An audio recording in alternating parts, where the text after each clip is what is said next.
Ano ka ba? Wala kang silbi. Paulit-ulit na sigaw ng isang ina habang nakaluhod sa sahig ang bata. Yakap ang sarili, basang-basa ng luha. Ma, kahit konting pagmamahal lang oh. Pakiusap ng bata. Nanginginig ang boses. Umaasang minsan man lang ay yakapin siya. Pero ang sagot, paghamak. Pinapakain ng tira, pinapasuot ng sirang damit, at tinatawag pang pabigat sa buhay. Akala ng ina, nagtagumpay siyang ipagpalit niya ang sariling anak sa anak ng mayamang kaibigan. Ngunit hindi alam ng ina, ang batang winawasak niya araw-araw, siya palang tunay niyang anak. Bago ka pa lang sa channel neto, ibang kwento ni Ate Jane, istorya mo, ikwento ko. Huwag kalimutang pindutin ang notification bell at subscribe button.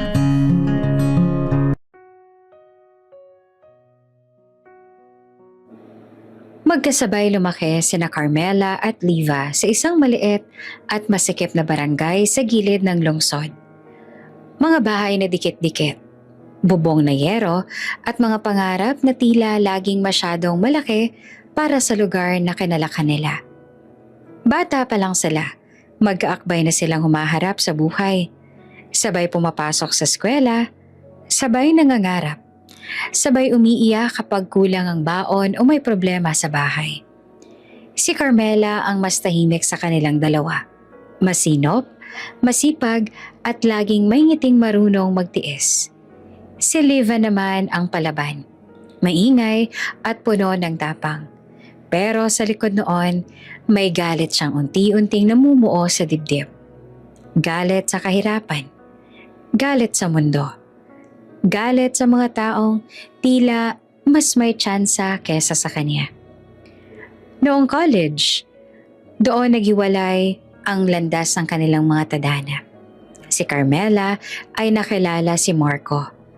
Isang negosyanteng mayaman at disente ang pamilya. Hindi agad naniwala si Liva noong una. Para sa kanya, parang biro lang ng kapalaran na ang kaibigan niyang galing sa barong-barong ay mapapangasawa ng lalaking dekotse, may negosyo at pamilyang may impluensya. Pero nang ikasal si Carmela sa isang simpleng seremonya na puno ng pagmamahal, doon niya tuluyang nakita. Totoo pala. Mula noon nagbago ang mundo ni Carmela. Lumipat siya sa isang maluwang na bahay, natutong magsuot ng disenteng damit, at hindi na kailangang magbigay ng barya bago bumili ng pagkain. Pero sa kabila ng lahat, hindi niya iniwan si Liva. Kung ano man ang meron ako ngayon, meron ka rin. Madalas niyang sabihin. At totoo iyon. Nang mabuntis si Liva at iwan ng lalaking nangako pero hindi tumupad, si Carmela ang unang umakbay sa kanya. Siya ang nagbayad ng check-up, bumili ng vitamins, nag-alok ng tirahan ng palayasin si Liva ng sarili nitong pamilya. Dito ka muna, sabi ni Carmela habang hawak ang kamay ng kaibigan. Hindi ka nag-iisa. Sa unang mga buwan, tunay na nagpapasalamat si Liva. Umiiyak siya sa balikat ni Carmela. Nagpapasalamat sa bawat tulong. Sa bawat gabing may ulam at malinis na higaan. Pero habang lumalaki ang tiyan niya, may ibang bagay ding lumalaki sa loob niya. Isang pakiramdam na ayaw niyang aminin. Inggit. Tuwing nakikita niyang hinahatid si Carmela ng asawa nito, sakay ng mamahaling sasakyan, ramdam niya ang kirot. Tuwing naririnig niyang pinaplano ni Carmela ang nursery ng magiging anak nito, kulay, crib, laruan, habang siya ay nag-aalala kung paanong bubuhayin ang batang nasa sinapupunan niya, mas lalo siyang napupuno ng galit. Pareho silang buntis. Sabay halos ang buwan ng panganganak. Pero magkaiba ang mundo na lang dalawa. Isang gabi, habang magkatabi silang nakahiga, biglang napatanong si Liva. Carmel, sa tingin mo ba, patas ang buhay? Nagulat naman si Carmela, pero ngumiti pa rin. Hindi naman talaga patas, pero pwede nating ayusin kung paano tayo lalaban. Hindi na sumagot si Liva. Nakatingin lang siya sa kisame. Hawak ang tiyan niya. Sa isip niya, bakit si Carmela ang may lahat? Pareho lang naman silang nagsimula sa wala. Pareho silang naghirap. Pero bakit siya ang naiwan? Unti-unti nagsimulang mag-iba ang tingin niya sa kaibigan. Hindi na lang ito si Carmela. Naging simbolo na ito ng lahat ng wala siya. Lahat ng pangarap na tila ipinagkait sa kanya ng mundo. At sa bawat tulong na ibinibigay ni Carmela, sa halip na pasasalamat, mas lalo siyang nakaramdam ng pagkaliit. Isang gabi, habang mag-isa si Liva sa banyo, nakatitig siya sa sarili sa salamin. Maputla ang mukha niya. Malaki ang tiyan at bakas ang pagod sa mga mata. Hindi itong buhay na gusto ko. Bulong niya sa sarili. Hindi ako dapat ganito. Sa loob ng kanyang isip, unti-unting nabuo ang isang ideyang mapanganib. Isang ideyang pilit niyang tinataboy sa una, pero paulit-ulit na bumabalik. Kung may pagkakataon lang. Kung may paraan lang. Sabay silang nanganak. Sabay silang magiging ina. At sa gabing iyon, sa gitna ng katahimikan ng bahay ni Carmela, may isang desisyong tahimik na sinilang. Isang desisyong babago sa buhay ng dalawang bata at dudurog sa lahat ng akala nilang totoo. Hindi pa alam ni Carmela na ang kaibigang tinuring niyang kapatid ay nagsisimula ng mangarap na maagaw ang buhay na hindi sa kanya. Maagang umaga nang dalhin sa ospital sina Carmela at Liva. Pareho silang hinihingal, parehong hawak sa tiyan, at parehong takot na may halong pananabik sa mga mata. Ngunit kahit sabay silang manganganak, magkaiba pa rin ang mundong kinalalagyan nila. Si Carmela isinakay sa wheelchair na may maingat na pag-alalay ng mga nurse. Nasa tabi niya ang asawa, hawak ang kamay niya, paulit-ulit na nagsasabing magiging maayos ang lahat. Nakahanda na ang private room, maluwang, malamig. May sariling banyo at sofa para sa bantay. Kompleto ang gamit. Kompleto ang papeles. Isang perma lang. Sagot na ang lahat. Si Liva naman ay nasa kabilang koridor. Pareho ring masakit ang tiyan. Pero mag-isa siya. Walang kamay na hahawak. Walang boses na magpapalakas ng loob. Kung hindi dahil kay Carmela, matagal na sana siyang nasa charity ward. Pero dahil pinakausapan ni Carmela ang ospital at siya na rin ang nagbayad, pareho silang naka-admit sa maayos na kwarto. Magkatabi pa. Okay ka lang? Tanong ni Carmela habang dumaraan ang stretcher ni Liva. Tumango naman si Liva. Pilit ngumiti. Oo, salamat ha.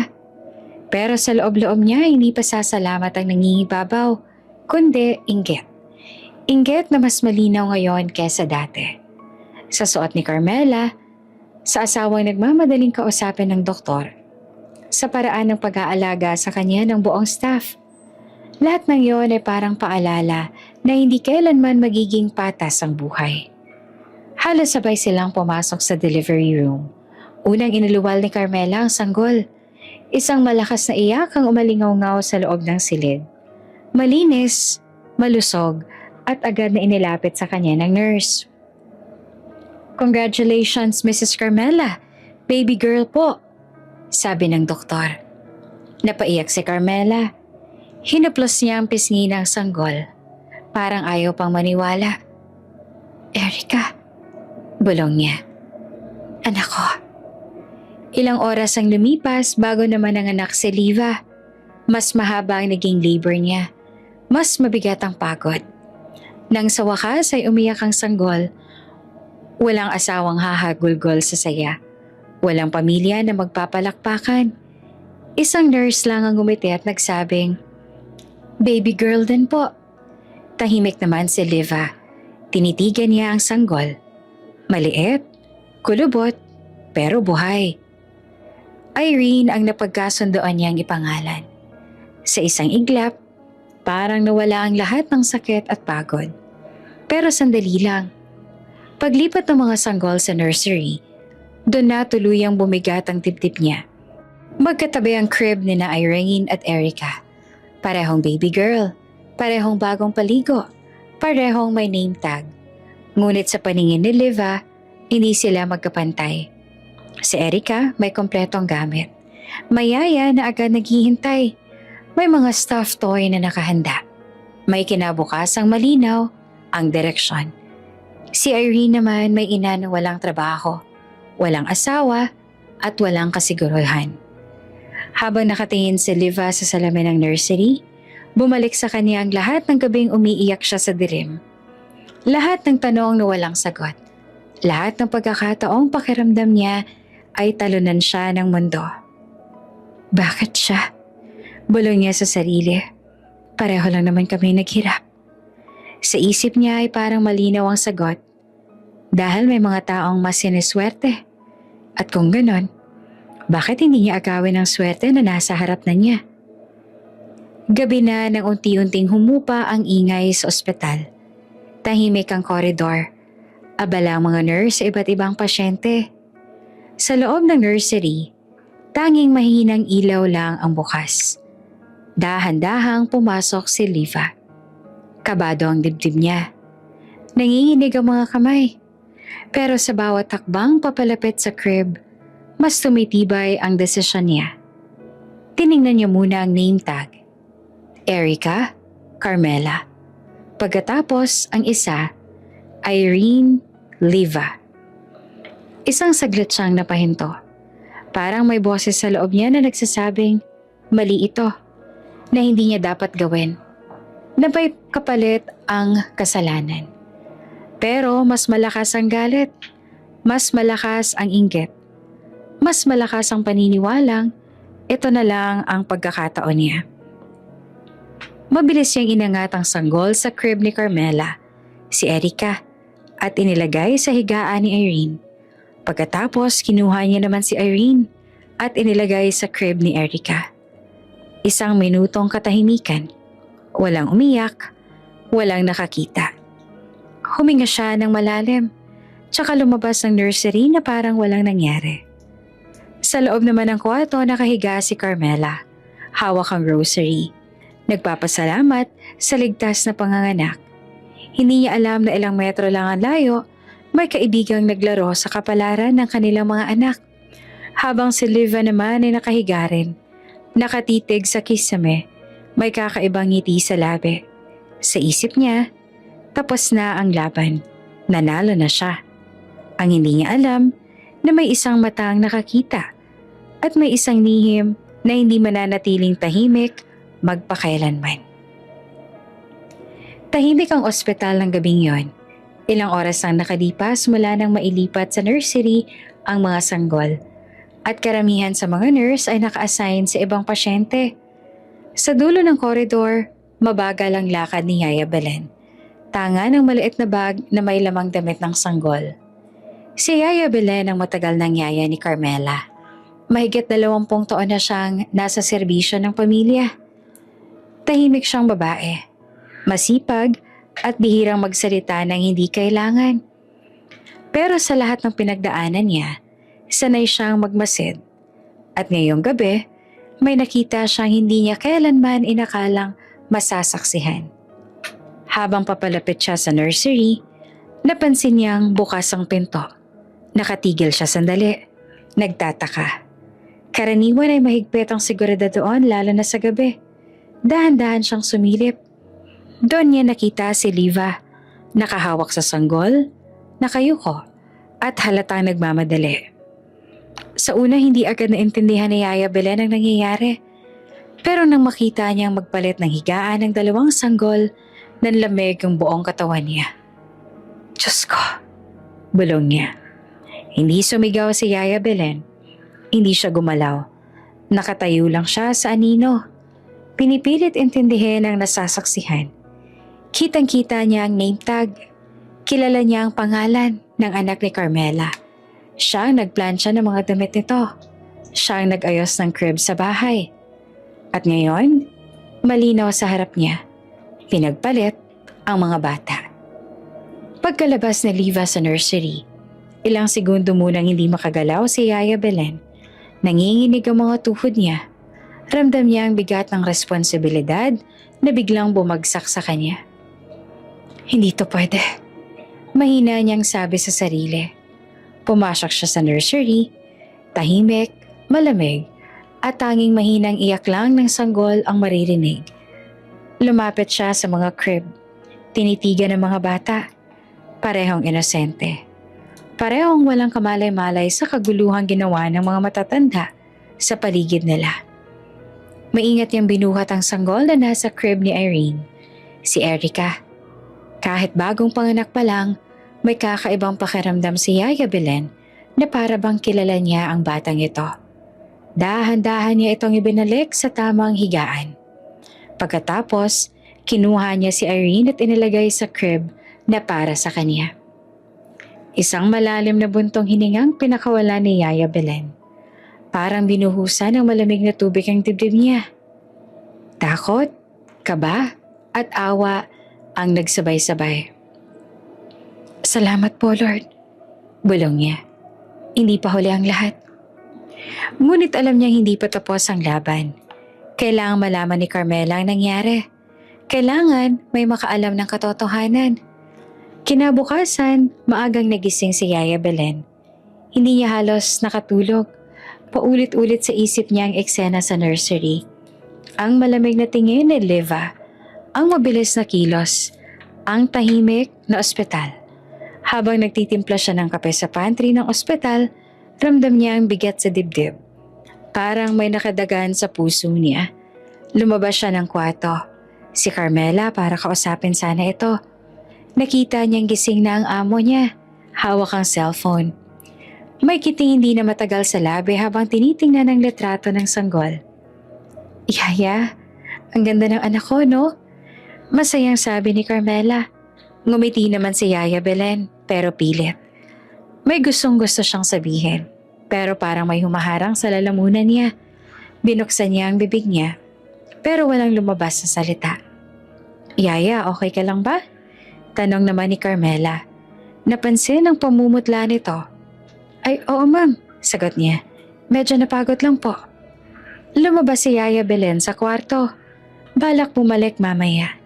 Kailangan lang daw niyang mag-ipon ng lakas ng loob. Pero habang naglalakad siya sa hallway, bigla siyang napahinto.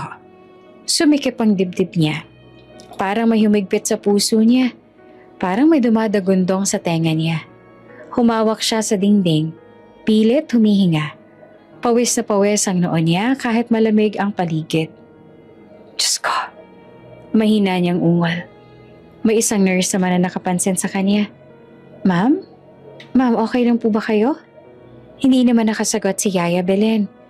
Bumigay ang tuhod niya at dahan-dahang bumagsak sa sahig. Nagkagulo ang ospital. May tumawag niyang doktor, may kumuha ng stretcher. Dinala siya agad sa emergency room. Habang nilalapatan ng lunas, pabalik-balik sa isip ni Yaya Belen ang mukha ni Carmela. Ang mga sanggol sa nursery at ang katotohanang hindi pa niya nasasabi. Dok, may sasabihin ako. Mahina niyang bulong habang unti-unting nawawala ang lakas niya. Pero huli na, inatake siya sa puso. Nakoma si Yaya Belen. Sa labas ng ICU nag-aalala si Carmela. Hindi niya maintindihan kung bakit biglang bumagsak ang yaya niya. Hawak niya ang kamay ni Marco. Puno ng tanong ang mga mata. Dok, ano pong nangyari? Tanong niya. Critical po ang kondisyon niya, sagot ng doktor, but we'll do our best. Sa loob ng silid, tahimik si Yaya Belen. Nakahiga, may mga tubo at makina sa paligid. Sa dibdib niya nakabaon ang isang lihim na mas mabigat pa sa anumang sakit. Isang katotohanang maaaring magpabago sa buhay ng dalawang pamilya. At habang lumilipas ang oras, unti-unti nagsasara ang pinto ng pagkakataong mailabas ang katotohanan. Hindi alam ni Carmela na ang tanging taong nakakaalam ng ginawa ni Liva ay nakikipaglaban na ngayon sa pagitan ng buhay at kamatayan. Lumabas si Liva sa ospital na may kakaibang gaan sa dibdib. Hawak niya ang sanggol. Balot sa kumot na binili ni Carmela. At sa isip niya, dala-dala niya ang buhay na matagal niya nang pinangarap. Hindi niya alam, hindi niya naisip na may naganap na tahimik na pagwawasto sa nursery. Para sa kanya, tapos na ang lahat. Nanalo na siya. Sa papel, malinaw ang pangalan. Irene Liva. Sa puso niya, mas malinaw ang paniniwala.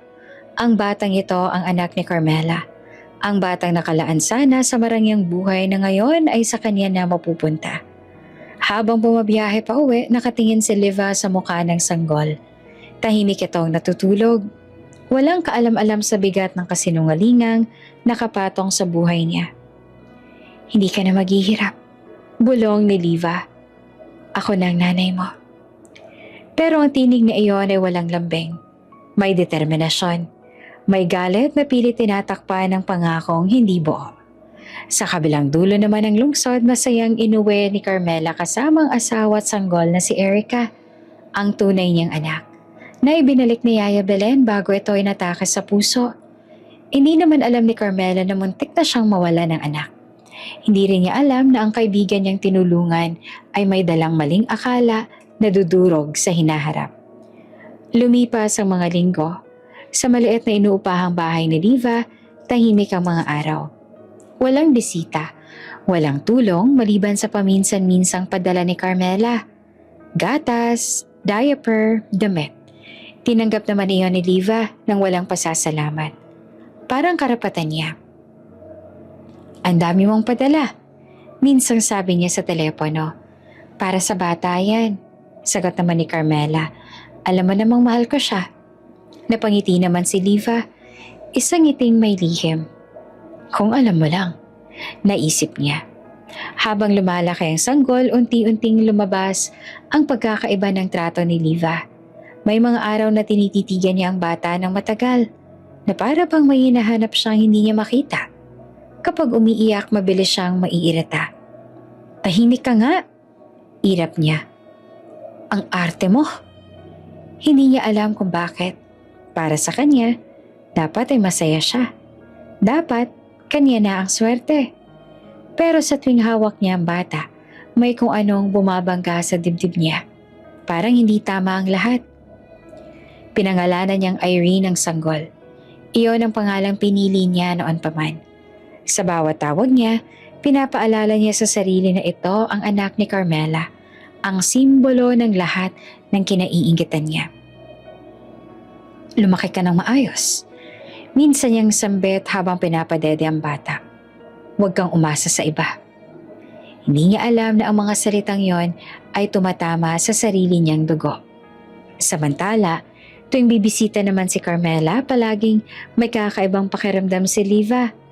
Kapag hawak ni Carmela ang bata, may bahagyang kaba sa kanya. Takot na baka may mapansin, baka may maramdaman. Pero wala. Walang hinala si Carmela. Buo ang tiwala niya sa kaibigan. Ang galing mong mag-alaga. Papuri pa ni Carmela minsan. Napangiti si Liva, pero sa loob-loob niya, kung alam mo lang kung kanino talaga galing ang dugong to. Sa mga sumunod na buwan, lalong naging malinaw ang maling akala ni Liva. Sa tuwing may sakit ang bata, naiirita siya. Kapag may gastos, nagre-reklamo siya. Pabigat. Minsan niyang nasabi habang nagpapalit ng diaper. Natigilan siya sandali. Parang may kumurot sa puso niya, pero mabilis siyang tinabunan ng pakiramdam. Hindi kita ginusto. Bulong niya. Napilitan lang ako. Sa paningin ni Liva, tama lang ang ginagawa niya. Sa isip niya, tinuturuan lang niya ng hirap ang anak na kaibigang kinaiinggitan niya. Isang uri ng paghihigante na tahimik, pero matagal ang epekto. Hindi niya alam na sa bawat sigaw, sa bawat pangmamaliit, sa bawat pagkakait, sarili niyang anak ang unti-unting winawasak niya. Dumating ang balita tungkol kay Yaya Belen. Nakakoma pa rin. Hindi pa nagigising. Walang ideya si Liva na ang yaya ang tanging nakakita sa ginawa niya. Para sa kanya, ligtas na ang lihim. Wala nang makakapagpatunay. Siguro hindi na siya magigising. Sabi niya minsan, walang emosyon. Sa gabing iyon, habang tahimik ang bahay, umiyak ang bata ng matagal. Umupo si Liva sa gilid ng kama. Pagod na pagod. Tumigil ka. Galit niyang sabi, "Wala akong lakas para sa'yo." Humagulgol ang bata, parang may hinihingi. Hindi gatas, hindi lampin, kundi yakap. Isang yakap na hindi kailanman dumating. At sa katahimikan ng gabing yon, isang maling akala ang lalong tumibay sa puso ni Liva. Isang kasinungalingang magiging dahilan ng mahabang kalbaryo ng isang batang ang tanging kasalanan ay isinilang sa maling kamay. Mabilis na lumipas ang mga buwan at unti-unti nang nagkaroon ng sariling ritmo ang buhay ni na Carmela at Liva bilang mga ina. Madalas na bumisita si Carmela sa inuupahang bahay ni Liva. Minsan may dalang pagkain, minsan naman gatas, minsan damit ng bata. Para sa kanya, normal lang yon. Magkaibigan sila, parang magkapatid. Hindi niya kailanman naisip na may mali.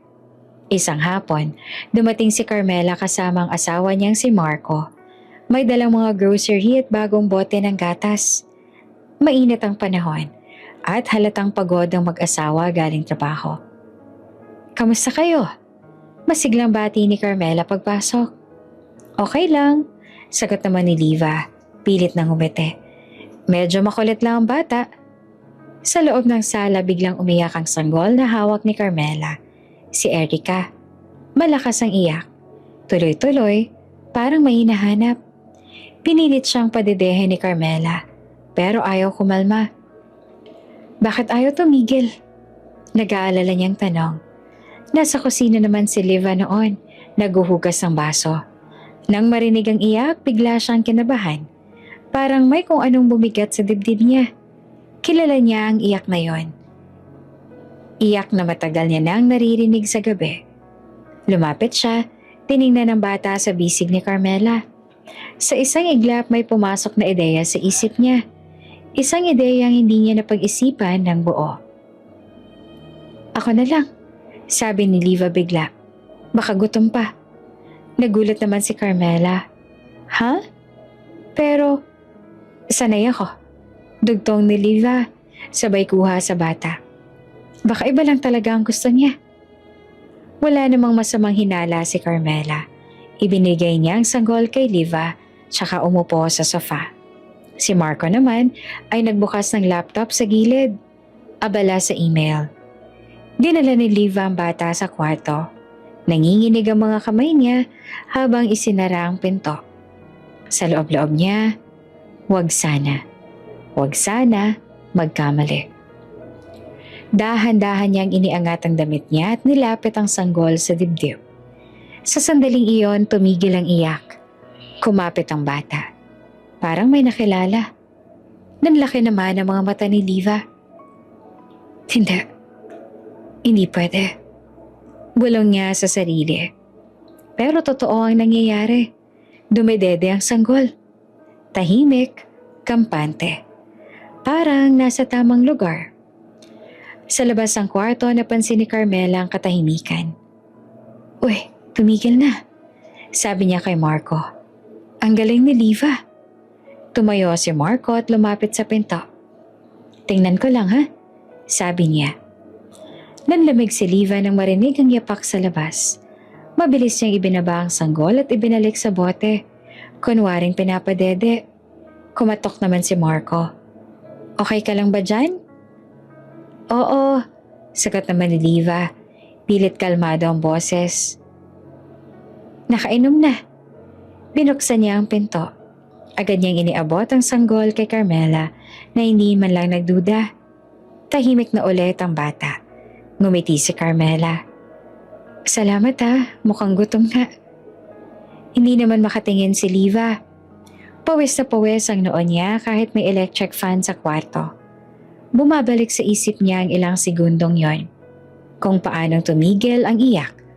Kung paanong kumapit ang bata. Bakit ganon? Tanong niya sa sarili. Bakit parang familiar?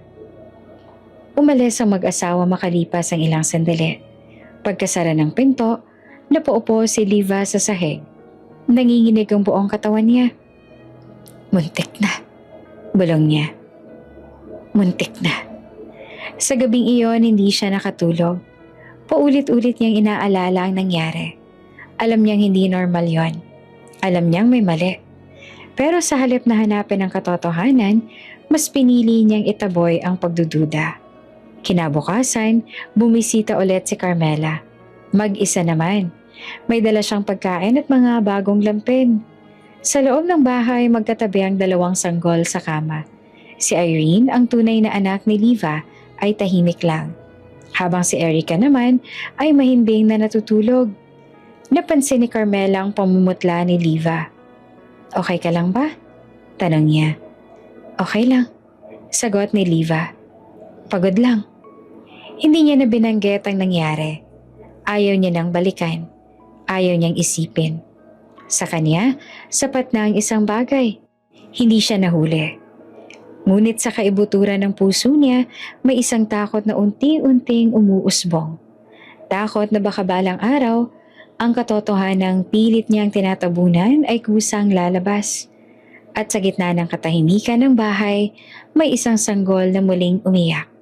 Isang yakap na puno ng gutom, lamig, at pangangailangang hindi niya alam kung kanino niya dapat hilingin.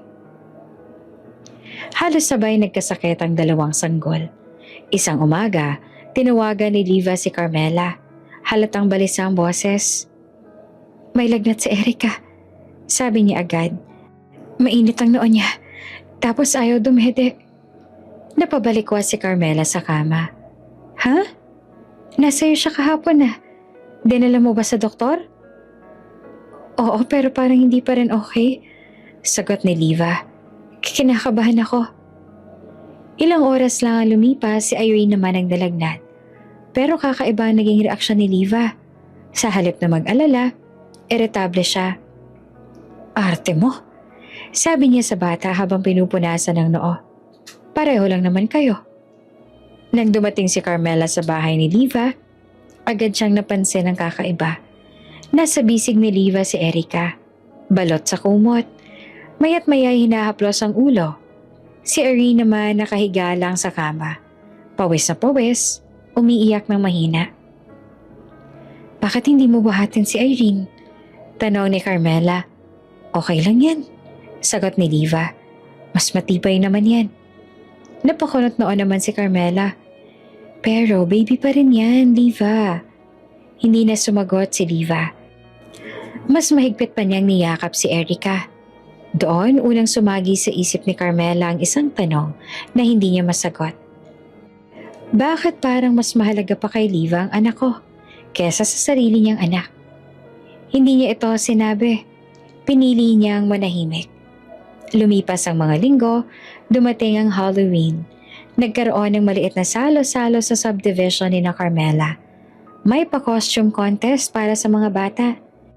Inanyayahan niya si Liva. Pagdating ni Liva, tuwang-tuwa siya sa suot ni Irene. Isang pang-Chaka doll costume. Gusot ang buhok, may peklat sa mukha. Tawa siya ng tawa habang inaayos ang peluka.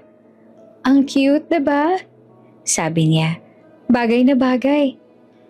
Hindi naman napansin ni Carmela ang bigat ng tingin ni Liva. Para bang may lihim na kasiyahan. Para kay Liva, malinaw sa isip niya. Anak ni Carmela yan. Kaya okay lang. Masaya pa nga siya makita tong mukhang katawa-tawa. Samantala, si Erica naman ay bihis na bihis bilang baby angel. Puti ang damit, may maliit na pakpak at headband na may halo. Inaalalayan pa ni Liva sa paglakad. Punong-puno ng pag-iingat. "Mag-iingat ka," sabi niya kay Erica. "Huwag kang madudulas, ha?"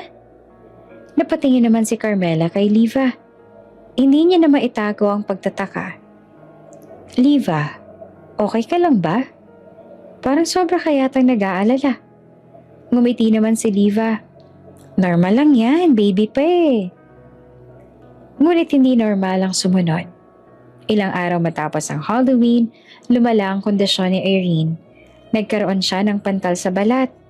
Makate, mapula, at kumakalat. Halatang hirap na hirap ang bata. Pero walang pakialam si Liva. "Hayaan mo yan," sabi niya. "Buti nga para hindi makinis paglaki." Parang may sumabog sa dibdib ni Carmela nang marinig yon. Liva, hindi normal yan. Kailangan siyang ipatingin. Ang ate mo, sagot ni Liva. Anak ko to. Pero hindi na nakatiis si Carmela. Kinuha niya ang bata at dinala sa doktor. Nang makita ng pediatrician ang kondisyon ni Irene, agad nitong iminongkahi ang mas malalim na pagsusuri.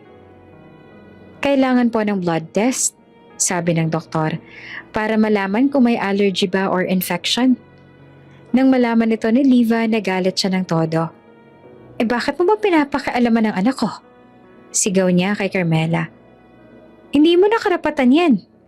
Nagulat naman si Carmela. Ginagawa ko lang to para sa bata. Nahihirapan na siya. Pero sa loob-loob ni Liva, hindi galit ang nangingibabaw, kundi takot. Matinding takot. Isang tanong ang paulit-ulit na nasa isip niya. Paano kung hindi kami mag-match ng dugo? Kinabukasan, lumabas ang resulta ng blood test. Inabot ng nurse ang envelope kay Liva. Hindi niya ito binuksan. Sa halip, pag-uwi niya isinara niya ang pinto. Kinuha ang lighter at dahan-dahang pinunit ang papel. Isa-isa niyang sinunog ang mga pahina. Pinanonood habang nagiging abo. Walang silbi yan. Bulong niya. Hindi ako naniniwala sa mga ganyan. Nang tanungin siya ni Carmela kinabukasan, mabilis ang palusot niya. Hindi na kailangan, gagaling din naman niya ng kusa. Tinitigan siya ni Carmela. May kung anong bumigat sa dibdib niya.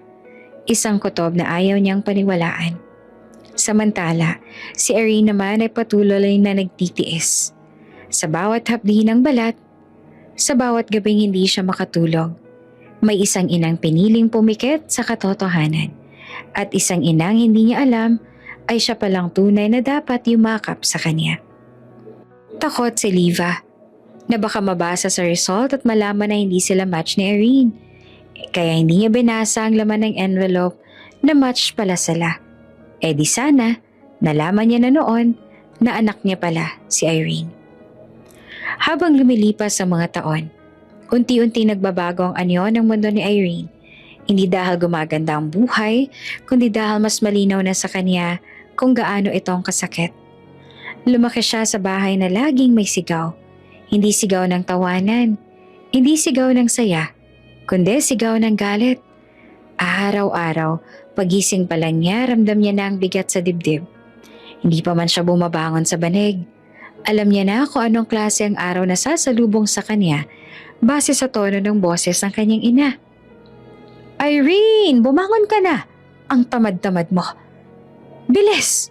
Wala ka namang silbi. Sanay na siya roon. Kahit masakit, tinanggap niya bilang normal. Habang ang ilang bata ay inihahatid sa eskwela na may baong masarap, si Irene ay may dalang tuyo. Minsan kalahati lang, nakabalot pa sa lumang papel. Ang uniforme niya ay laging kupas. Minsan may punit sa laylayan. Kapag may napansin ng guro, yumuyuko lang siya at ngumingiti. Kunwari ay ayos lang. Pag uwi niya naman galing eskwela, wala siyang pahinga. Siyang inuutusan sa lahat. Magwalis, maghugas, mag-alaga sa bahay. Kapag may nakaligtaan siya kahit maliit lang, may katumbas agad na mura o sampal. Di ka na nga maganda. Hindi ka pa marunong kumilos. Sigaw ni Liva minsan, sabay tulak kay Irene sa gilid ng mesa. Nadapa naman si Irene, nasugatan ng tuhod. Hindi siya umiyak. Pinunasan lang niya ang sugat at tahimik na tumayo. Isang beses, nagkaroon ng birthday party ang kaklase niya. May cake, may regalo, may lobo. Pag uwi niya, may bitbit siyang maliit na papel na may drawing ng cake. Ginawa niya sa eskwela. Ma, mahina niyang sabi, birthday ko po bukas. Hindi man lang siya tinignan ni Liva. At ano ngayon? Kahit kandila lang po. Pakiusap ni Irene.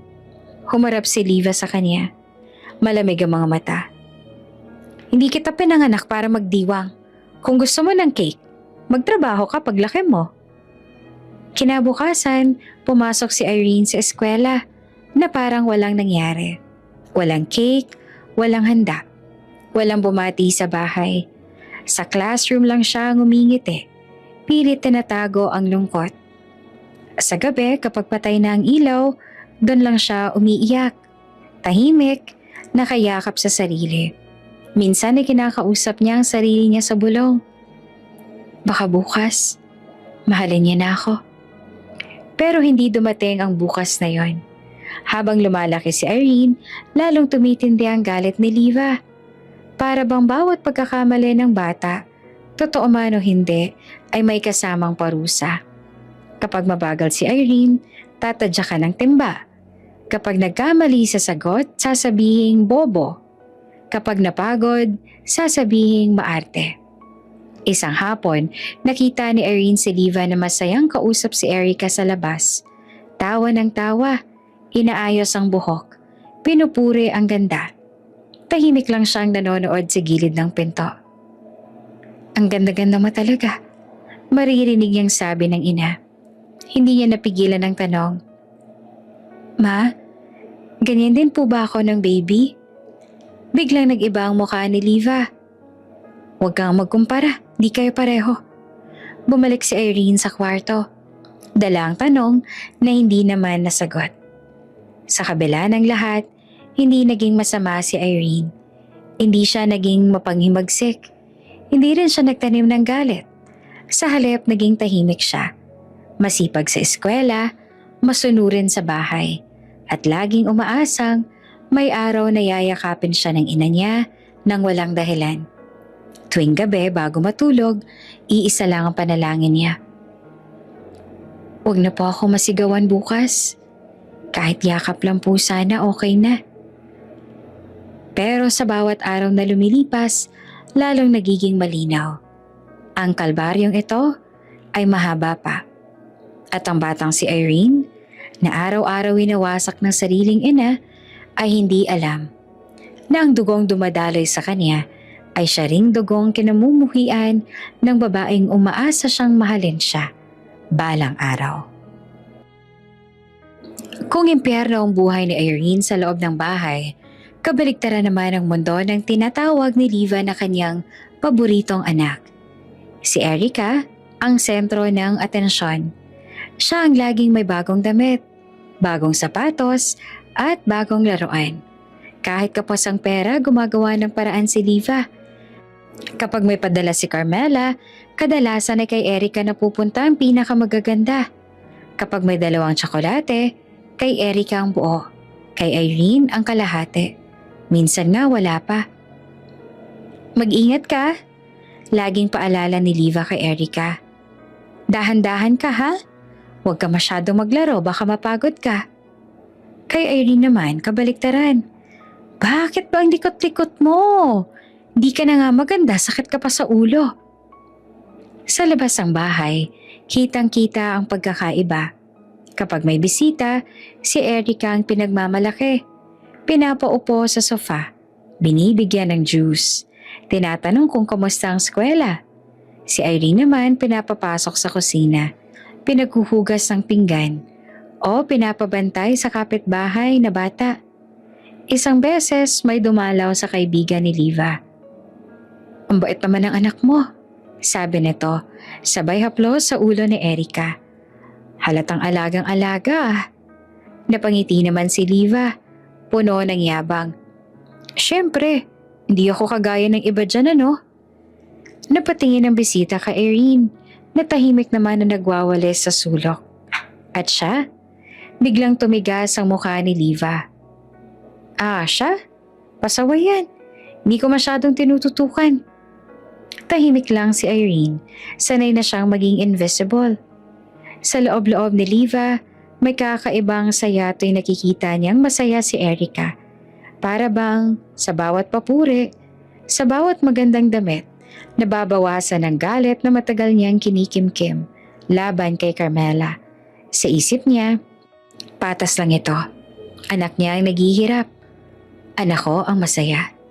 Hindi niya alam na baligtad ang katotohanan. Tuwing may school activity, sinisigurado ni Liva na present siya para kay Erica. May baong kompleto, May allowance, may picture pa bago pumasok. Si Irene naman madalas ay mag-isa. Kung may event, hindi siya sinasamahan. Kung may recognition, wala si Diva. Isang araw, umuwi si Irene na may dalang papel. May drawing ng pamilya. May 2 batang babae at isang nanay. Ibinigay niya iyon kay Diva. May pag-asang baka ngumiti ito. Tiningnan lang ni Diva saglit. Ano to? Family po. Mahina niyang sagot. Tinapon naman ni Diva ang papel sa labas. Huwag kang gumagawa ng kalokohan. Maglinis ka na lang dyan. Kinagabihan narinig ni Irene ang tawa ni Liva at Erica sa sala. May pasalubong pala si Liva, isang maliit na teddy bear. Para sa'yo, masayang sabi ni Liva kay Erica, kasi mabait ka. Nakatayo naman si Irene sa pintuan ng kwarto. Pinipigilan ng luha. Hindi siya humihingi, hindi siya nagsasalita. Tinignan lang niya ang eksenang matagal niya nang gustong maranasan. Isang inang masaya sa piling ng anak. Sa bawat yakap na binibigay ni Liva kay Erica, mas sumitibay ang paniniwala niya na tama ang ginagawa niya. Para sa kanya, ito ang hustisya. Ito ang kabayaran sa mga taong mas pinalad kesa sa kanya. Ganito pala ang pakiramdam. Minsan niyang bulong sa sarili habang inaayos ang buhok ni Erica na ikaw ang may kontrol. Hindi niya napansin ang batang nasa likod niya, payat, tahimik at unti-unting natutong maniwala na hindi siya karapat-dapat mahalin. Sa paglipas ng panahon, naging malinaw sa lahat ng nakakakita. May paboritong anak si Liva at may isang batang palaging nasa anino. Nakatingin, naghihintay at umaasang balang araw magbabago ang lahat. Pero sa ngayon, ang mundo ni Irene ay nananatiling madilim, habang ang liwanag naman ay binubuhos lahat sa batang akala ni Liva ay hindi kanya. Tahimik si Irene, hindi dahil sa wala siyang sasabihin, kundi dahil maaga niyang natutunang walang nakikinig. Sa eskwela, iba siya. Hindi siya palakibo. Hindi rin siya mahilig magbida. Palagi siyang nasa hulihan ng pila. Tahimik na nagbabasa habang ang iba ay nagkukulitan. Pero kapag recitation na, siguradong nakataas ang kamay niya. Kapag exam, halos palaging perpekto ang scores niya. Hindi dahil gusto niyang maging bida, kundi dahil iyon lang ang alam niyang paraan para lang mapansin. Ang talino mo, sabi ng guru niya minsan matapos ibalik ang test paper. Consistent honor student ka na naman. Ngumiti lamang si Irene. Sa loob-loob niya, sana marinig ni Mama. Pero tuwing uuwi siya, bitbit ang medalya o certificate, iisa lang ang eksena. Mama, mahina niyang tawag. Hawak ang papel. May awarding po kanina. Hindi mala siya tinitingnan ni Liva. Oh, ano na naman yan? Honor po ulit ako. Isang buntong hininga lang ang sagot. At ano? Akala mo ba yayaman ka dyan? Parang may kumurot sa dibdib ni Irene. Pero hindi siya umiyak. Sanay na siya. Ilalapag niya lang ang medalya sa mesa. Doon sa patong-patong na hindi kailanman napansin. Sa mismong araw ng awarding, lagi siyang nag-iisa. Nakaupo sa harap. Pinapalakpakan ng mga magulang ng kaklase. Habang ang upuang nakalaan para sa magulang niya naman ay bakante. Palagi. Mama mo? Tanong ng teacher minsan. Ngumiti naman si Irene. May trabaho po. Hindi niya masabi ang totoo na kahit wala namang ginagawa ang kanyang ina, pinipili pa rin itong hindi pumunta. Sa kabilang banda, todo suporta naman si Liva kay Erica. Kapag may simpleng activity lang sa eskwela, andun siya. May baon, may picture, may kwento sa kapitbahay. Kapag si Erica may achievement, ipinagmamalaki niya kaagad. Pero kay Irene, parang walang saysay. Mag-aral ka na lang. Madalas sabihin ni Liva, wala ka namang mararating kahit anong gawin mo. Ang mga salitang yon ay parang martilyong paulit-ulit na tumatama sa isip ni Irene. Pero sa halip na bumigay, unti-unti niyang ginawang sandala ng pag-aaral. Doon siya humihinga. Doon siya nagiging buo. Kapag gabi na at tulog na ang lahat, binubuksan niya ang lumang notebook. Doon niya sinusulat ang mga pangarap na hindi niya masabi kahit kanino. Gusto kong maging doktor. Gusto kong tulungan ang mga batang kagaya ko. Gusto kong maramdaman na may halaga ako. Isang araw nagkaroon ng quiz bee sa paaralan. Pinili si Irene bilang representative. Nang sabihin niya kay Liva, wala itong reaksyon. Bahala ka. Sagot lang. Huwag kang a-absent sa gawaing bahay ha. Nanalo si Irene. Unang pwesto. May medalya. May tropeyo. May pagkakataong umakyat sa entablado habang pinapalakpakan ng buong paaralan. Hinanap ng mga mata niya ang isang pamilyar na mukha sa audience. Pero wala. Pag-uwi niya, inilapag niya ang tropeyo sa mesa. Tahimik. Nanalo ako. Mahina niyang sabi. Sinulipan lang ni Liva ang tropeyo. Maglinis ka na nga dyan ng kalat-kalat. Sa gabi yon, hindi na umiyak si Irene. Umupo siya sa gilid ng kama. Nakatingin sa tropeyo. Doon niya unang naisip. Siguro, hindi ko kailangang marinig ang papuri niya para magpatuloy.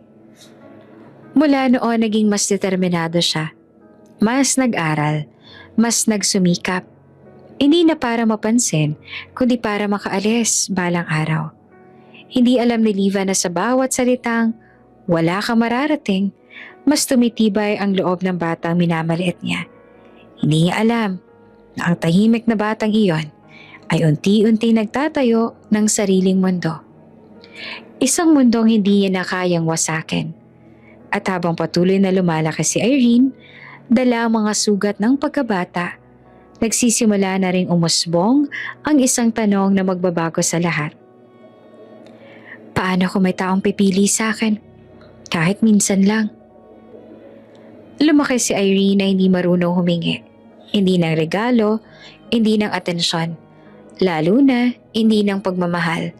Kaya nang dumating ang isang taong kusang tumingin sa kanya, kusang nakinig, at kusang umunawa, hindi niya alam kung paano ang tatanggapin. Si Adrian ang pangalan niya. Nagkakilala sila sa isang school event. Volunteer si Irene. Tahimik lang sa gilid. Abala sa pag-aayos sa mga papel. Napansin siya ni Adrian dahil sa sipag at talino. Hindi siya pala salita. Pero kapag nagsalita, may laman. Hindi siya pala biro. Pero may lalim ang mga mata. Unti-unting naging magkaibigan. Hanggang sa naging mas madalas ang usap. Mas mahaba ang mga lakad. Mas malinaw ang nararamdaman. Hindi nagmadali si Irene.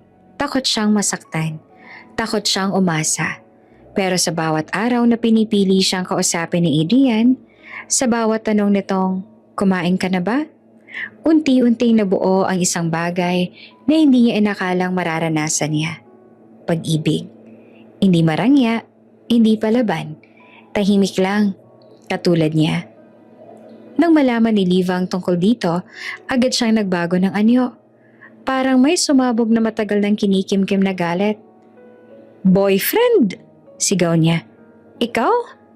Sino ka para magka-boyfriend ng ganyang klaseng lalaki? Nanlaki ang mga mata ni Irene. Mama, mahal po namin ang isa't isa. Tumayo si Liva. Mapanlait, mapait. Huwag mo ako lokohin. Alam ko mga katulad mo. Ambisyosa. Gold digger. Parang sinampal si Irene. Hindi po totoo yan. Tumahimik ka. Sigaw ni Liva. Alam mo bang si Adrian ay para kay Erica? Napatigil si Irene. Ano po? Simula pa lang, sila nang pinagtatapat. Dugtong pa ni Liva. Hindi ikaw. Huwag kang mga agaw. Hindi alam ni Irene kung saan huhugot ng lakas. Hindi niya alam kung kailan pa naging kasalanan ng magmahal. Pero mas masakit ang sumunod. Hindi lamang sinigawan ni Liva si Irene. Siniraan niya ito. Tinawagan niya si Adrian. Kinausap ang mga magulang na to. Ikinuwento ang mga kasinungalingan na matagal niya nang inipon. Mahilig yan sa pera. Ginagamit ka lang niya. Hindi mo ba alam ang pinanggalingan yan? Sa una pinagtanggol ni Adrian si Irene. Pero sa paulit-ulit na kwento, sa mga pabulong na duda, unti-unting pumasok ang pag-aalinlangan. Lalo na nang mismo nang si Erica na wala namang kaalam-alam sa buong katotohanan ay pinakilala bilang mas bagay, mas disente, mas tamang piliin. Isang gabi hinarap ni Adrian si Irene. Totoo bang mga sinabi ng mama mo? Tanong niya, halatang nahihirapan. Nanginginig naman ang boses ni Irene. Hindi, mahal kita. Yan lang ang totoo. Tumahimik naman si Adrian. Sa katahimikang yon, alam ni Irene ang sagot. Kinabukasan, iniwan niya ang relasyon. Walang drama, walang sigawan. Isang simpleng mensahe lang. Salamat sa pagpili sa akin, kahit sandali. Sa loob ng kwarto, tahimik siyang umiyak. Hindi dahil iniwan siya, kundi dahil muli na naman siyang hindi pinili. Sa labas, masaya si Diva. Para sa kanya, naibalik ang dapat sa tama. Sa isip niya, nailigtas niya si Adrian mula sa isang mapanlamang na babae. Hindi niya alam na ang sinira niya ay ang huling pag-asang minahal ng tunay ang batang matagal niya nang sinaktan. At si Irene, tinanggap niya ang sakit gaya ng lahat ng nauna. Tahimik, walang sumbat, walang laban. At sa gabing iyon, iisa lang ang taong sa isip niya habang nakatingin sa kisame. Bakit habang buhay ako hindi pinili? Hindi kailanman inisip ni Irene na darating ang araw na tatawag ang ospital. Hindi dahil sa sarili niyang sakit, kundi dahil sa babaeng buong buhay ay pinilit niyang mahalin. Nagsimula ito sa simpleng pagkahilo ni Diva. Araw-araw siyang iritable, mabilis mapagod, at laging masakit ang tiyan. Akala niya ay dahil lang sa edad, sa stress o sa kakulangan sa pahinga. Ayaw niyang magpatingin. Ayaw niyang may makialam. Hanggang sa isang gabi, bigla na lang siyang bumagsak sa sahig. Isinugod siya sa ospital na walang malay. Tumawag si Carmela kay Irene. Matagal na silang hindi nagkakausap ng maayos. Pero sa oras na yon, wala ng pride. Wala ng lumang sugat. Isang bagay lang ang mahalaga. Critical si Liva. Sabi ni Carmela sa telepono. Nasa ICU siya. Parang may humigpit sa dibdib ni Irene. Ilang segundo siyang hindi nakapagsalita. Okay lang po ba siya? Iyan lang lumabas sa bibig niya. Pagdating niya sa ospital, sinalubong siya ng amoy ng antiseptic at tunog ng mga makina. Nakahiga si Liva sa kama, puno ng tubo at swero. Walang malay. Sa unang pagkakataon, nakita ni Irene ang ina niya na mukhang maliit, mahina at hindi galit. Advanced liver failure. Paliwanag ng doktor. Kailangan niya ng liver transplant sa lalong madaling panahon. Nanlabig si Irene. May donor na po ba? Nagkatinginan ng mga doktor. Nagpatest na po kami sa mga posibleng kamag-anak. Sa ngayon, kayo lang po ang compatible. Parang umikot ang mundo ni Irene. Ako? Mahina niyang tanong. Oo, sagot ng doktor. Partial liver donation. Safe naman po. Pero malaking operasyon pa rin. Tahimik si Irene. Hindi niya alam kung anong mararamdaman. Hindi siya natakot para sa sarili niya. Ang una niyang naisip ay ang babaeng nakahiga sa kama. Ang babaeng nagsabing wala siyang mararating. Ang babaeng hindi kailanman yumakap sa kanya. Hindi po siya conscious, dagdag ng doktor. Kaya kailangan namin magdesisyon kaagad. Lumapit si Carmela kay Irene, halatang nanginginig ang kamay. Hindi kita pipilitin, sabi niya. Desisyon mo to. Tumingin si Irene kay Liva. Naaalala niya ang lahat. Ang sigaw, ang gutom, ang tuyo sa baon, ang sirang damit, ang mga gabing umiiyak siya ng tahimik, Naaalala niya rin ang mga tanong na walang sagot. Bakit hindi mo ako minahal? Pero sa kabila ng lahat, iisa lang ang malinaw sa puso niya. Gagawin ko po, sabi niya. Nagulat naman si Carmela. Irene, sigurado ka ba? Tumango siya. Oo, anak niya pa rin po ako. Walang nakakaalam kung saan niya kinuha ang lakas na yon. Hindi niya rin sinubukang ipaliwanag. Para kay Irene, hindi ito tungkol sa kapatawaran o hostisya. Ito ay tungkol sa pagiging tao, sa pagpili ng kabutihan, kahit hindi siya kailanman pinili. Inihanda siya para sa operasyon, nilagdaan ang mga papeles, ipinaliwanag ang mga panganib. Pero sa buong proseso, tahimik lang siya. Walang luha, walang reklamo. Bago siya ipasok sa operating room, sandali niyang tiningnan si Liva sa ICU. Hindi pa rin ito nagigising. Ma? Bulong niya kahit alam niyang hindi ito maririnig. Kahit minsan, piliin mo rin sana ako. Lumipas ang mahabang oras sa operating room. Sa labas, nag-aantay si Carmela. Halos hindi mapakali. Hindi niya maintindihan kung paanong ang batang inapit winasak ng isang ina ay siya ring kusang nagbibigay ng bahagi ng sarili para iligtas ang buhay nito. Matagumpay ang naging operasyon. Inilipat si Irene sa recovery room. Maputla, mahina, pero buhay. Si Liva naman ay nanatiling unconscious, pero stable na ang kondisyon. Ilang araw ang lumipas bago tuluyang nagising si Liva. Pagmulat niya ng mata, unang bumungad ang puting kisame. Sumakit ang buong katawan niya. May kung anong mabigat sa tiyan niya. Anong nangyari? Paos niyang tanong. Lumapit ang nurse. Naoperahan po kayo, ma'am. Nagkaroon po ng liver transplant. Donor is... Pilit niyang inaalala. Sinong donor? Tahimik sandali ang nurse bago sumagot. Si Irene po. Parang may bumagsak na mabigat sa dibdib ni Liva. Hindi. Mahina niyang sambit. Hindi pwede. Pero totoo. Buhay siya dahil sa batang buong buhay niyang winasak. At sa sandaling iyon, kahit hindi pa niya alam ang buong katotohanan, nagsimula ng gumuho ang mundong binuo niya sa kasinungalingan. Hindi agad nakabangon si Liva matapos magising mula sa operasyon. Hindi dahil sa sakit ng katawan, kundi dahil sa bigat ng isip. Araw-araw nakahiga siya sa kama ng ospital. Nakatitig sa kisame. Pinapakinggan ng tunog ng makina na siyang nagpapaalala na buhay pa siya. Buhay dahil kay Irene. Isang hapon, pumasok ang doktor dala ang mga papeles. Maingat ang tono.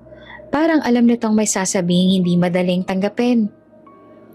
Mrs. Liva, sabi ng doktor, kailangan naming ipaliwanag ilang resulta ng blood works ninyo. Tahimik si Liva, tumango lang siya. Bukod sa transplant matching, patuloy ng doktor, may lumabas na finding sa comparative blood typing. Kayo at si Irene ay full match, genetically. Kayo po ay totoong mag-ina. Parang tumigil ang mundo. Hindi. Paos yung sabi. May mali. Anak ko si Irene, oo, pero naputol ang salita niya.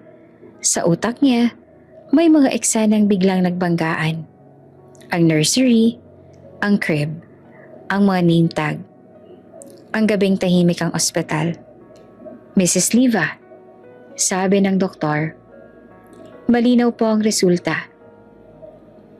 Naiwan si Liva na mag-isa. Nanginginig ang kamay niya.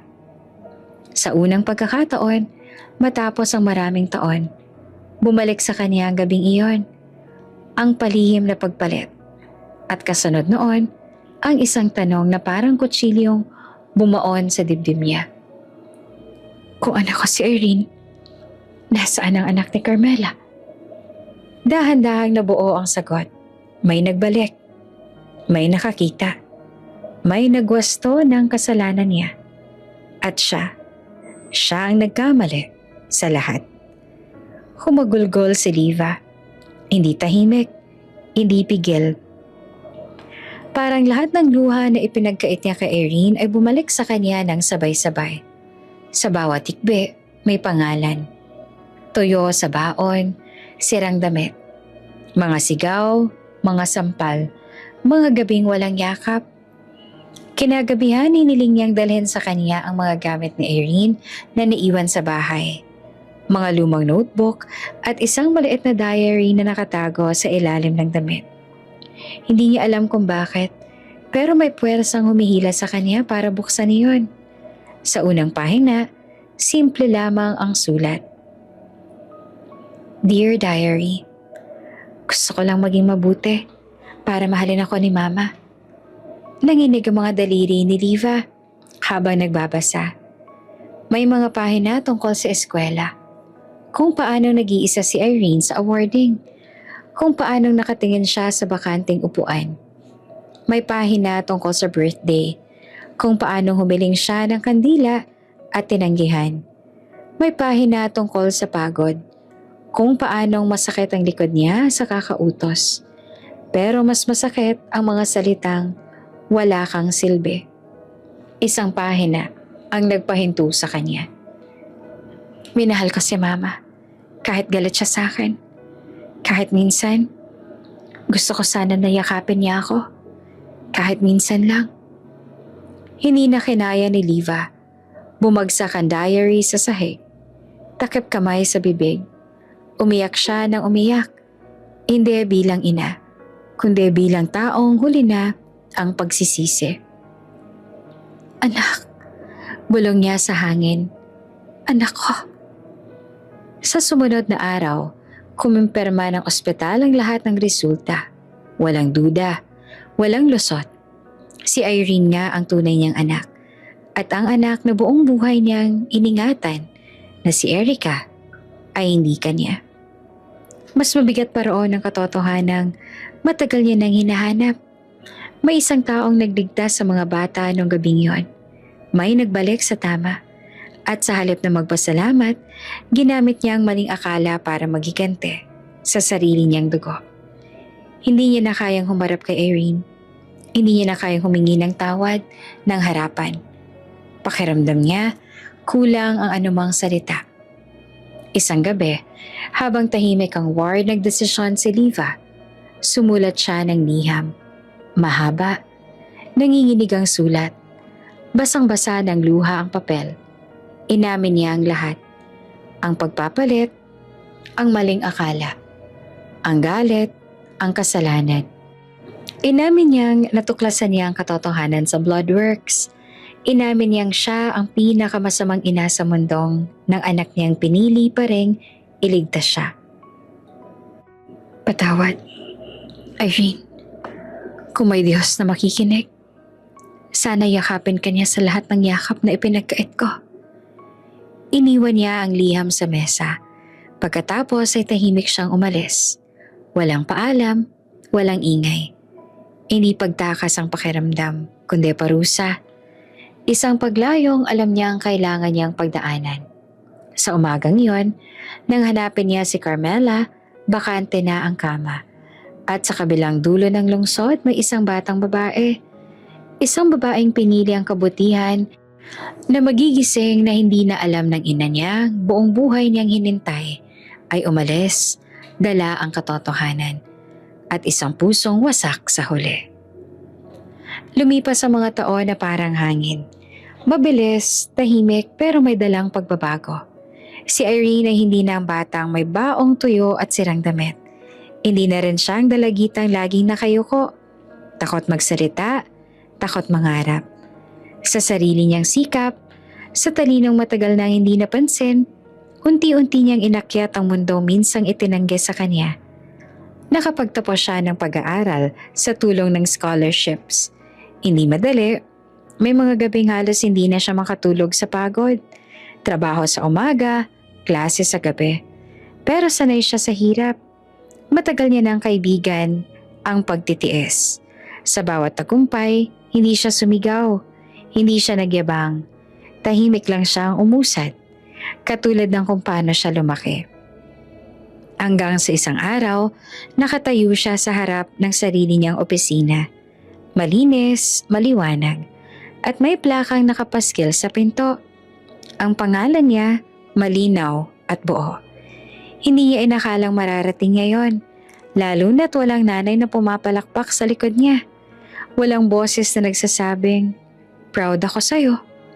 Sa kabila ng lahat ng tagumpay, may kulang pa rin. Sa tuwing may okasyon, birthday, Pasko, simpleng hapunan, may bakanting upuan sa mesa. Hindi siya galit, hindi rin siya naghahanap. Pero may tahimik na tanong na paminsan-minsan bumabalik. Kung minahal niya ako noon, iba kaya ang naging ako? Hindi niya na hinanap si Diva. Matapos mabasa ang liham na iniwan nito, ang pag-amin, ang paghingi ng tawad, ang katotohanang matagal nang tinago. Pinili niyang manahimik, hindi dahil ayaw niyang patawarin, kundi dahil pagod na siyang masaktan. Pinatawad niya si Diva sa puso niya, hindi para sa ina, kundi para sa sarili niya. Hindi niya alam na sa kabilang dulo ng lungsod, may isang babaeng araw-araw binabayaran ng kasalanan sa katahimikan. Si Diva, hindi na ang babaeng galit sa mundo. Payat, maputla at tahimik. Namumuhay siya sa maliit na inuupahang kwarto. Walang luho, walang reklamo. Araw-araw, sinusundan niya ang balita tungkol kay Erin. Hindi upang makialam, kundi upang matiyak na maayos ang buhay ng anak nang hindi niya minahal noon. Minsan pumupunta siya sa malayo, sa mga lugar na alam niyang dadaanan ni Erin. Nakaupo lang siya sa bangko, nakatakip ang muka. Pinapanood ang anak mula sa distansya. Nakita niyang tumatawa si Erin kasama ang mga kaibigan. Nakita niyang nagbibigay ng tulong sa mga batang kapos, mga batang kahawig ng dati niyang anak. Doon niya tuluyang naintindihan. Hindi niya kailanman nabasag si Erin. Sinugatan niya, oo, pero hindi niya napatay ang kabutihan nito. At iyon ang pinakamasakit. Isang gabi habang nag-iisa si Irene sa opisina, tiningnan niya ang mga papeles. Biglang napahinto ang kamay niya. Hindi dahil sa pagod, kundi dahil sa biglang bigat sa dibdib. Parang may tumatawag, parang may kulang. Hindi niya alam kung bakit, pero bigla niyang naisip ang isang tanong na matagal niya nang hindi tinatanong. Nasaan na kaya siya ngayon? Sa parehong gabi, sa maliit na kwarto ni Diva, nakahiga siya sa kama. Hawak ang lumang litrato. Isang batang babae na hindi niya niyakap noon. Tahimik siyang umiyak. Hindi para humingi ng awa, kundi dahil alam niyang baka huli na ang lahat. Hindi na kita kukunin pabalik. Bulong niya sa sarili. Pero sana, kahit isang beses, maramdaman mong mahal kita. Sa dalawang mundong magkalayo, may dalawang pusong parehong may sugat. Isa ang natutong mabuhay kahit walang yakap, at isa ang natutong magmahal kahit huli na. At sa gitna ng katahimikan ng mga taon, unti-unting humahantong ang lahat sa kanilang huling tagpo. Isang pagtatagpo na magpapasya kung ang patawad ay mananatiling tahimik o tuluyan ng lalaya. Hindi biglaan ang paghina ni Diva. Dahan-dahan itong dumating. Parang gabi na unti-unting lumalaman sa liwanag. Nagsimula sa madaling paghingal. Sa mga gabing hindi siya makatulog dahil sa sakit ng katawan at konsensya. Hanggang sa isang umaga, hindi na siya nakabangon sa kama. Isinugod siya sa isang maliit na ospital sa probinsya. Walang kasama, walang kamag-anak. Nang tanungin ng nurse kung sino ang tatawagan, wala siyang maisagot. May anak po ba kayo? Tanong ng nurse. Napapikit si Diva. Meron. Mahina niyang sabi. Pero baka ayaw niya ako makita. Sa kabilang dulo ng lungsod, abala naman si Irene sa trabaho na makatanggap siya ng tawag mula sa isang hindi pamilyar na numero. Karaniwan hindi siya sumasagot. Pero sa pagkakataong ito, parang may humila sa kanya. Miss Irene? Sabi ng boses sa linya. Nasa ospital po ang mama ninyo. Kayo po ang huling kontak na binanggit niya. Nanlambot ang kamay ni Irene. Ilang segundo siyang hindi nakapagsalita. Nasaan po siya? Tanang niya sa wakas. Nagbiyahe si Irene ng tahimik. Walang galit, walang kaba. Tanging isang pakiramdam lang. Parang may isang kabanatang matagal nang nakabukas na sa wakas sa isasara. Pagpasok niya sa silid, nakita niya si Riva sa kama. Payat, maputla at halos hindi na makilala. Hindi na ito ang babaeng malakas ang boses at matalim ang tingin. Isa na lang itong ina na ubos na ang lakas.